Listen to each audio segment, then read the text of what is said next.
सगळे राजकीय पक्षाचे वेगवेगळे लोक सगळे नेते इकडे आलेलो आहोत. आणि मी जर तुम्हाला सांगितलं की तुम्ही मला मत दिलं तर मी तुम्हाला चंद्रावती घर देईन,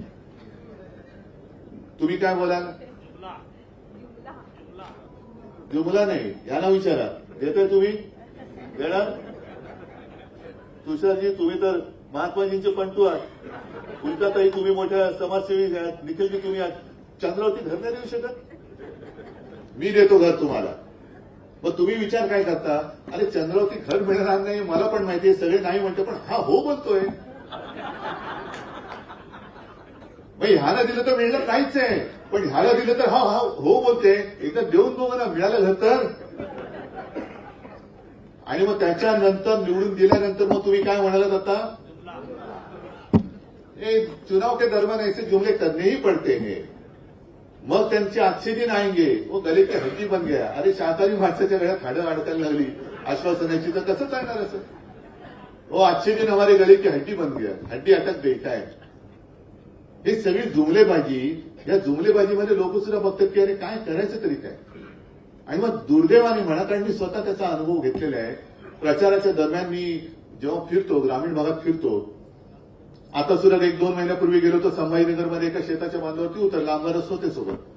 शेतकऱ्यांशी बोललो, शेतकऱ्यांनी माझ्या पाया पडले की उद्धवजी तुम्ही आम्हाला देवासारखे आहात, तुम्ही आमचं कर्ज माफ केलं, सगळं केलं. ठीक आहे, मी काय उपकार नाही केले. आता जसे योजनांचं आहे ना, म्हणजे नुसतं असं काय शब्द वापरायचा कळत नाही, पण एका मागोमाग योजनांचा पाऊस पाडताय, अंमलबजावणीचा दुष्काळ आहे, पण एक एक योजना दणादण जाहीर करतायत. आणि मग जाऊन समारंभ करतायत, पैसे देऊन लोक आणतायत, एसटी गाड्या देत आहेत, फुकटच्या साड्या वाटतायत. आणि मग आल्यानंतर लोकांना सगळ्या महिलांना विचारतात मिळाले की नाहीत पैसे तुम्हाला? तू काय घरनं पैसे आणलेस तुझ्या? आमच्या हक्काचे पैसे तू ढापलेस. एक तर सरकार स्थापन करतानाच 50 खोके घेतलेस, म्हणजे गद्दाराला 50 खोके आणि बहिणीला फक्त 1500. फोडाफोडी करताना लाज नाही वाटली, गद्दारी करताना लाज नाही वाटली. आणि आता हे आमचेच पैसे आम्हाला देऊन तू माझ्या महाराष्ट्र धर्माशी गद्दारी करायला नव्हतोस. हा माझा महाराष्ट्र धर्म नाहीये. पण जे काही समारंभ चालेल, मी एक तरी कार्यक्रम असा केला की शेतकऱ्यांना जाऊन मिळतात का पैसे, किती जणांना मिळाले, याला माफ केलं. मी नाही केलं असं, कारण माझं मी कर्तव्य केलं. मी माझं कर्तव्य केलं. कोरोना काळामध्ये सुद्धा जे काही केलं हे ते पुसून टाकायला बघतायत. अरे तुमची जी काही भाजप शासित राज्य होती आहे त्यांच्या तुलनेत माझ्या महाराष्ट्राचं काम बघा. आणि तिथे जर का मी मागे पडलो ना तर मी कोणाला तोडण्याला पडणार. काळा मांडा हिशोब. मग कारण नसताना भुई तोपत्यात बसायचं, कोरोना काळातला घोटाळा करा. तुमच्या व्हेंटिलेटर आणि तुमच्या सगळ्यामध्ये किती घोटाळा झाला. एक तर पीएम केअर फंडातला घोटाळा कोण बोलतच नाही त्याच्यामध्ये. एवढे मोठे केले. आता एवढे घोटाळे झालेत की आता 70,000 कोटीचा घोटाळा लाचतो. मी काय 70,000 म्हणजे काय सुट्ट्या पैशाचा घोटाळा. एवढे घोटाळे मोठे झालेले. हे सगळे तुम्हाला लोकांसमोर मांडावे लागतील.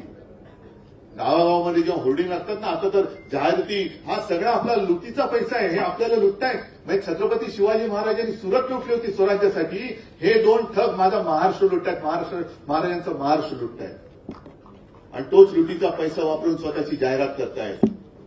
एसटीची जाहिरात, ह्याची जाहिरात.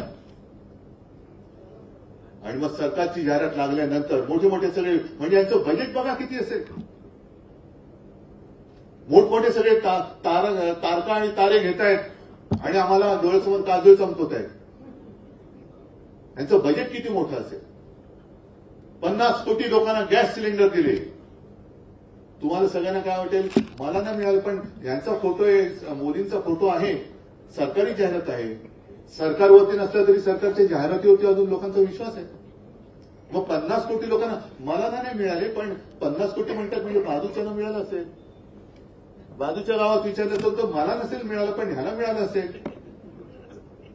हे असं प्रत्येकाला वाटत, म्हणजे जे नरेटिव्ह म्हणतात ना, फेक नरेटिव्ह, हे जाहिरातीच्या माध्यमातून हे बिघाडी सरकार दाखवते तुम्हाला की आता असं होणार, आता असं झालं, आता तसं झालं.